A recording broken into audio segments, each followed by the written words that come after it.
అందరికీ నమస్తే. నందిమండలం వేణుగోపాల్ ఛానల్‌కు స్వాగతం. ఏళ్ల తరబడి పెండింగ్‌లో ఉన్న కార్మికుల కనీస వేతనాల సమస్యకు ఇప్పుడు పరిష్కారం దొరికే దిశగా అడుగులు పడుతున్నాయి.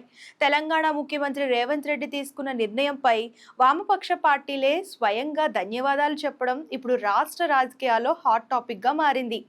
సిపిఎం రాష్ట్ర కార్యదర్శి జాన్ వెస్లీ, సిపిఐ ఎమ్మెల్యే కూనంనేని సాంబశివరావు నేతృత్వంలోని బృందాలు సీఎంను కలిసి కార్మికుల సమస్యలపై చర్చించాయి.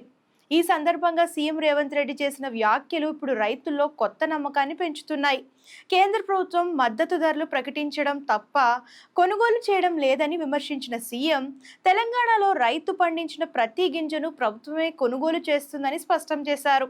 సన్నవడ్లకు 500 రూపాయలు బోనస్, మొక్కజొన్నకు మద్దతు ధర, రైతు కష్టానికి విలువ ఇవ్వడమే కాంగ్రెస్ ప్రభుత్వ లక్ష్యమని మరోసారి చెప్పకనే చెప్పారు. మూసి నిర్వాసితులు ఆందోళన చెందాల్సిన అవసరం లేదని సీఎం హామీ ఇచ్చారు. స్థానికంగానే ఇళ్లు మంజూరు చేస్తామని, మూసీని అద్భుతమైన పర్యాటక కేంద్రంగా తీర్చిదిద్దుతామని ప్రకటించారు.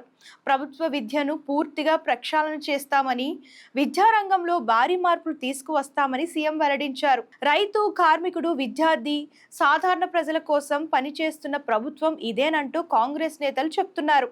ఇప్పుడు తెలంగాణ రాజకీయాల్లో ఒకే చర్చ. రేవంత్ రెడ్డి స్పీడ్కు ప్రతిపక్షాలు కూడా షాక్ అవుతున్నాయా?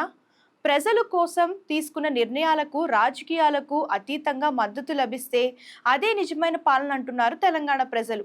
సో మరి రేవంత్ రెడ్డి వ్యాఖ్యల గురించి కామెంట్స్ చేసేయండి. అండ్ ఇలాంటి లేటెస్ట్ న్యూస్ కోసం ఛానల్ని ఫాలో అవడం, సబ్స్క్రైబ్ చేయడం మర్చిపోకండి.